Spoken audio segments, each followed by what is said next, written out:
మూడోసారి గెలిచిన శాసనసభ్యులు రాజాసింగ్ గారిని మాట్లాడవలసింది కోరుతాను. జై శ్రీరామ్, జై శ్రీరామ్.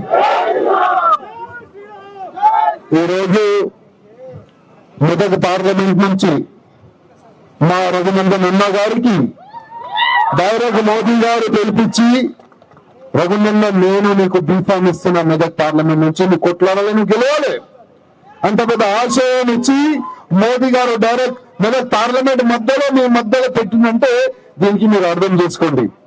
సమయం చాలా తక్కువ ఉంది. తక్కువ సమయంలో ఎవరికి ఓట్ వేయాలి, ఎవరికి ఓట్ వేయకూడదు కొద్దిగా మీరు ఆలోచన చేయండి. ప్రత్యేకంగా నా ముందు ఉన్న నా అక్క చెల్లెలకి అందరికీ ఒక్కటే నేను రిక్వెస్ట్ చేస్తున్నా, ఓట్ వేసే ముందు కొద్దిగా ఆలోచన చేయండి. ఎవరికి ఓట్ వేస్తే మనకు లాభం దొరుకుతుంది, ఎవరికి ఓట్ వేస్తే మన మధ్యలో ఆ లీడర్ ఆ నేత నిలబెడతారు, కొద్దిగా మీరు ఆలోచన చేయాలి. ఇవాళ మన అక్క మంచి గురించి చెప్పింది. మోదీ గారి వల్లనే ఇవాళ మనకు ఎన్నో ఈ స్కీమ్ల వల్ల మనకు లాభం దొరుకుతున్నాయి. ఇవాళ మన తెలంగాణ డెవలప్మెంట్ అయిందంటే అది మోదీ గారి వల్లనే. కానీ దొంగ కేసీఆర్ ఇప్పుడు కూడా చెప్పలే. ప్రతిసారి దుబ్బాక ప్రజలు అన్నాకి గెలిపించి అసెంబ్లీకి పంపిస్తున్నారు. అన్న అసెంబ్లీ పోయిన తర్వాత ప్రతిసారి కేసీఆర్ కి అడిగిండు, ఓ కేసీఆర్ ఇవాళ తెలంగాణ డెవలప్మెంట్ అవుతుందంటే అది మోదీ గారి వల్లనే, చెప్పనీకు నీకు దమ్ము లేదా? ప్రతిసారి అడిగిండు, కానీ కేసీఆర్ కి దమ్ము లేదు. అసెంబ్లీలో ఒక్క మాట, బయట ఒక్క మాట. అంటే అబద్ధంలో ఎక్కువ మాట్లాడే పెద్ద వ్యక్తి ఎవరంటే కేసీఆర్ పేరు వచ్చింది.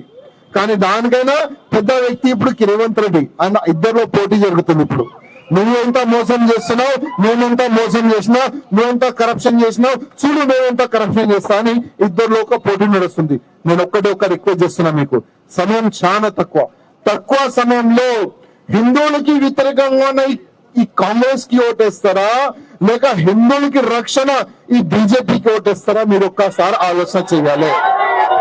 రఘువయ్య ఒక మంచి మాట మాట్లాడిండు. ఇవాళ టెర్రరిజం కి అయ్యా ఎవరంటే మోదీ గారు. ఒకప్పుడు పాకిస్తాన్ నుంచి దాడులు జరిగితే మన భారతదేశంలో బాంబులు పేలిస్తే ఇదే రిమోట్ కంట్రోల్ లో నడిసే మన్మోహన్ సింగ్, అదే రిమోట్ కంట్రోల్ సోనియా గాంధీ చేతిలో ఉండే.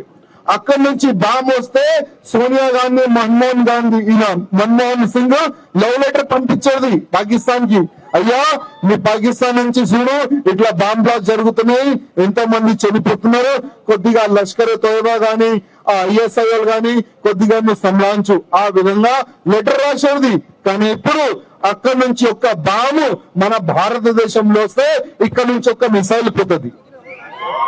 ఇవాళ ఆర్మీకి ఫుల్ ఫ్రీడమ్ ఇచ్చిన మన ప్రధానమంత్రి మోదీ గారు ఇవాళ మన తెలంగాణలో కాంగ్రెస్ గవర్నమెంట్ వచ్చిన తర్వాత, రేవంత్ రెడ్డి ముఖ్యమంత్రి అయిన తర్వాత మన హిందువుల పైన దాడి స్టార్ట్ అయింది. చంగిచర్లలో మీరు చూడొచ్చు, హనుమాన్ చాలీసా చదివితే కూడా మన హిందువుల పైన దాడులు జరుగుతున్నాయి. ఎక్కడెక్కడ కాంగ్రెస్ ఉంటే అక్కడక్కడ హిందువులు సేఫ్ లేదు. ఈ మాట మీరు యాద పెట్టుకోండి. ఇక్కడ కూడా కాంగ్రెస్ వచ్చింది, కానీ ఎక్కువ దినాలు ఉండదు. కాంగ్రెస్ గవర్నమెంట్ అయిపోయాయి, ఈ మాట మీరు యాద పెట్టుకోండి. సెంటర్ లో 100% కాదు 200% వచ్చేది మోదీ గారే. 400 పార్ ఒక మంచి స్లోగన్ ఉంది. అదే 400 పార్ లో మీరందరూ ఆశీర్వాదం ఇస్తే మన రఘుబాయ్ కూడా పార్లమెంట్ కి వెళ్తారు. జై శ్రీరామ్. అందరికీ జై శ్రీరామ్. मैं इतनी मुश्किल से दिल में बात कर रहा पता आपको.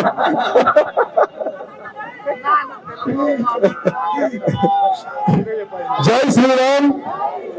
मित्रों, आज हमारे पास एक बहुत अच्छा अवसर है, क्योंकि कांग्रेस का जो यहाँ का कैंडिडेट है वो कोई भी यानी वेस्ट कैंडिडेट है, और जो टीआरएस का कैंडिडेट है वो जंपिंग जपाक है कैंडिडेट.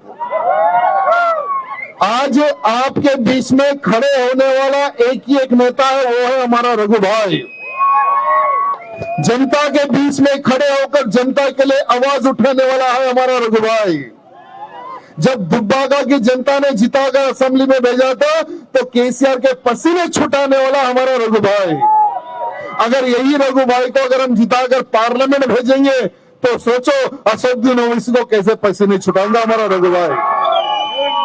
आज ये असदुद्दीन ओवैसी हमारी गौ माता को काट कर जगह जगह पर दुकानें खोलता है, बीफ में खाता हूं, बीफ जिंदाबाद का नारा लगाता है।